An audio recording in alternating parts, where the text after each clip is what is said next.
Story 1.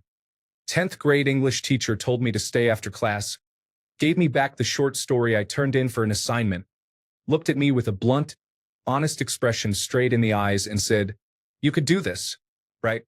Do you understand me?" She pointed me in the right direction to start submitting short stories. I wish she was still alive so I could tell her I did it. I have made my living as a writer for most of my adult life. Story 2.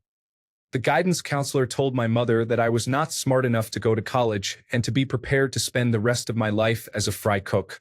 I am not making this up. I have a bachelor's degree and more than 20 years of experience in the field, along with a small business that I run on the side. Story 3. Don't be afraid to try new things. Just don't get attached to them. I was an inquisitive yet shy kid. This advice has helped me avoid regrets later on. Story 4. Something like, "If you would just focus, you would be my brightest student." Not sure if he actually believed that. Story 5. My high school guidance counselor held mandatory college preparation meetings with each student early in their senior year in his office. During mine, he asked where I had applied to college without opening my file. When I shared my schools of interest, he immediately looked skeptical and asked if I had applied to any safety schools. This was based purely on my appearance. Picture mid-2000s tight tops and jeans, Air Force Ones, big hoop earrings, and so on. He had not even opened my file to see that I was a straight-A student and was trying very hard. This was the first time I saw what discrimination based on appearances looked like and how ugly it felt. I know this seems minor, but it has always stayed with me. Story 6.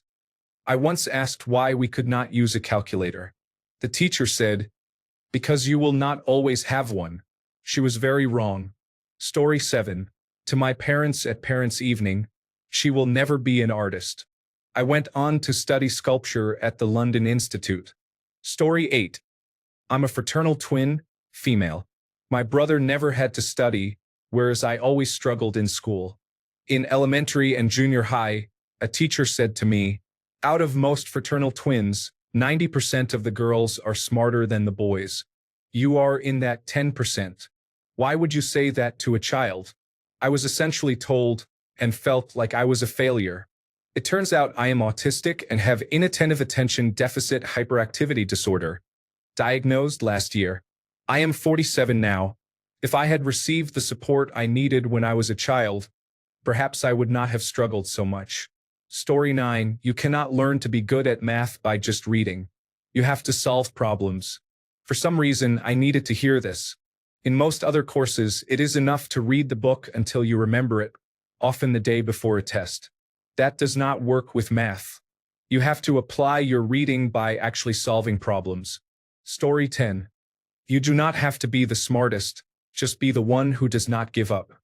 I do not know why, but that hit me hard. It took the pressure off trying to be perfect all the time. Story 11.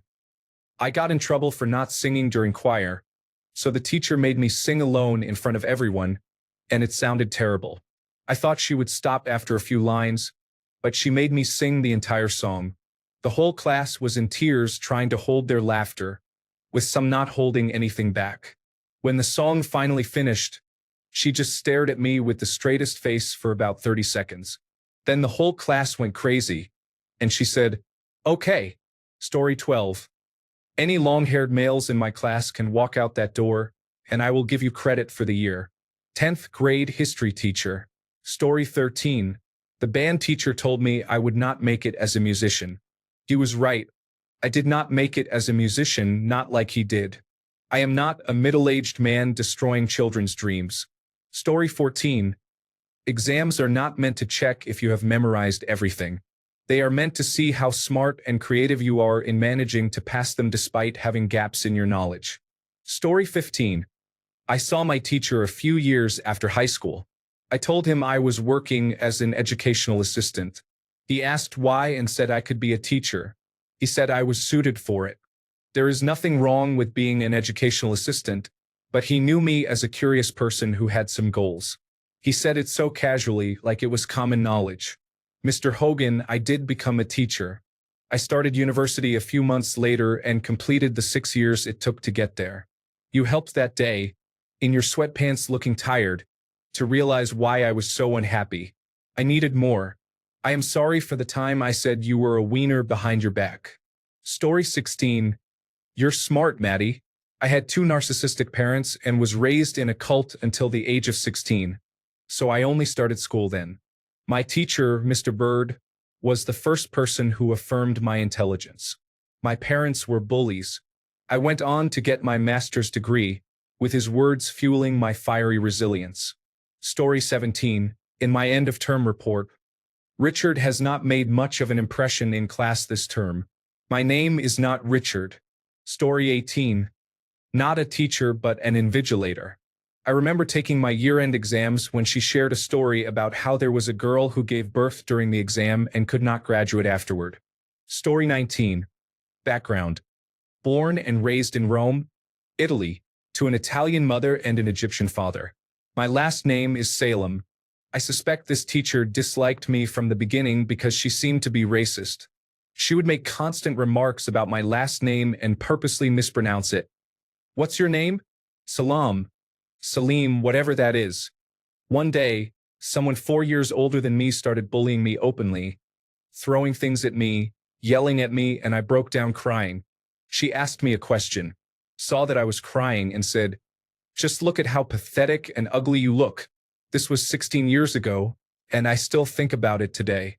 I wish I could travel back to Italy, find her, and give her a piece of my mind. Story 20. A physical education teacher, when I was frustrated because I was not good at basketball, said, "What really counts is that you are trying." Story 21. Failing to prepare is preparing to fail. This was said to me by my friend, who was our English teacher. We were in a French-speaking school, and English was our second language.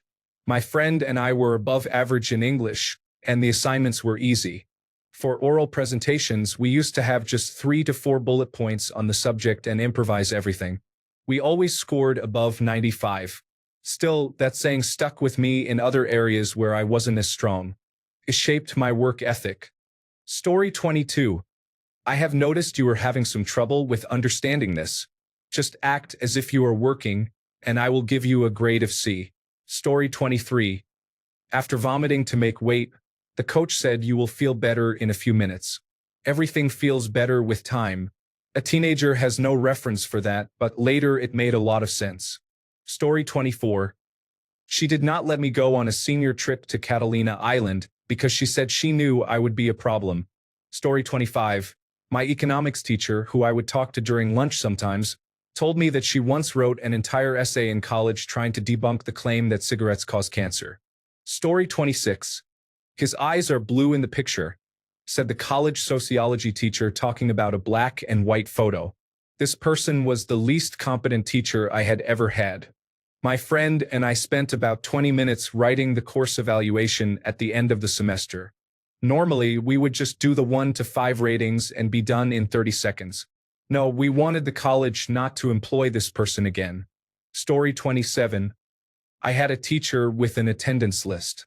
He once started class by saying, "I'll start from the back of it, like I do with my wife."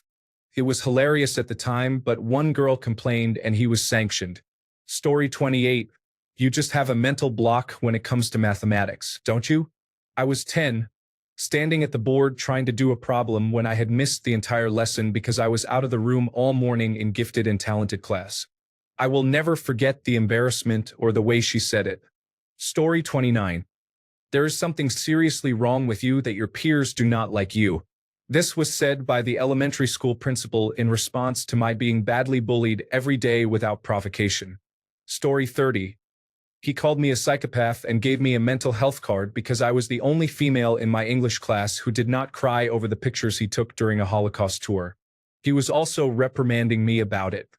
Yes, I understand it was a very tragic event and an important part of history, but I was not going to cry over a picture of a teacher posing on a path. Additionally, this teacher rarely taught anything related to English. He focused entirely on the Holocaust and did not try to connect it to the subject. He also scolded me in front of the class for using the gender-neutral bathroom instead of the female bathroom after he asked a girl in my class if I was in the bathroom when she went. Story 31.